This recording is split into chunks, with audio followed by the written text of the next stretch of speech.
আটপৌরে দোতনাহীন ব্যঞ্জনাবিহীন অনেকের প্রয়োজন মেটায়।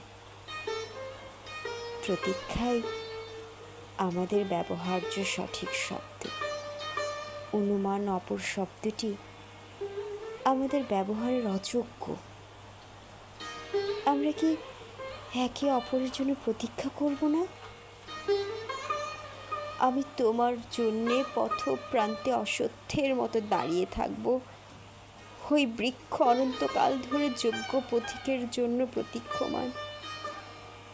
আমাকে তুমি প্রতীক্ষা করতে বলো, আমি ঠায় দাঁড়িয়ে থাকবো অনর বিশ্বাসে।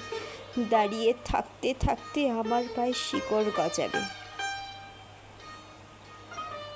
আমার প্রতীক্ষা তবুও ফুরবে না।